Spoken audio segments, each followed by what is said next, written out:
I can't eat this whole thing, she said, pointing at the cookie, which looked just the right amount of soft-baked. She hated crunchy chocolate chip cookies. Isn't that why you drink your coffee black? The bonus calories really only apply to normal-sized cookies. It looked so delicious her mouth was practically watering. I did have grilled chicken with a salad for supper, though. He broke off a piece of his and popped it into his mouth, and she watched him chew and swallow it before he smiled at her.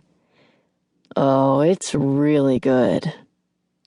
That smile, or rather, the memory of how his smile had been the thing that had turned her head at the college party where they first met, hurt.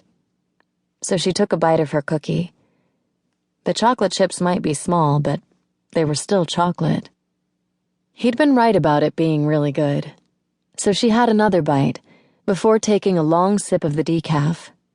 Then she tucked her hair behind her ear and looked at him across the table. Why are we here, Brendan? His smile faded. When I saw you standing there, I don't know. I didn't want you to disappear without me getting to talk to you. Yeah, that sucks. I know a little about that. She watched the words land like blows, and he flinched. I'm sorry, Del. I really am. I thought it was for the best. You thought disappearing on me and then breaking up with me over the phone was for the best? His jaw tightened for a second. I didn't have the balls to face you. Wasn't meant to be, she said quietly, almost under her breath.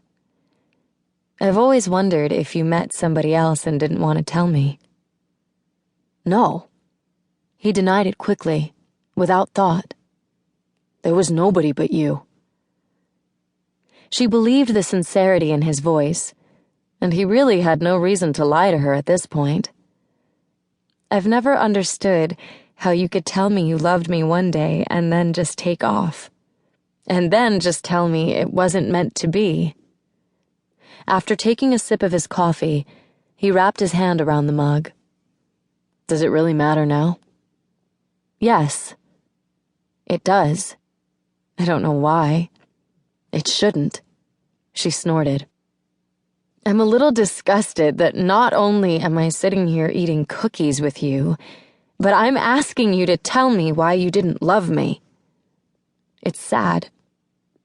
It's not sad. I hurt you. But I did love you. Not enough, she said with fake cheer, lifting her mug to drink so she wouldn't say anything else. She had no idea why she was poking at old wounds, but once she'd agreed to have coffee with him, she'd decided she wasn't leaving without an explanation. Maybe she'd finally be able to put his memory to rest if she had some closure. Things changed when you took me home to meet your parents, and then we started spending more time with your family. Too much commitment for you? He shook his head, and then took another bite of his cookie. She wasn't sure if he was buying himself time to think or not, but he sure took his time chewing it. Then he washed it down with coffee before speaking again. It wasn't about commitment. I loved you, Del. But it wasn't going to last, so I let you go.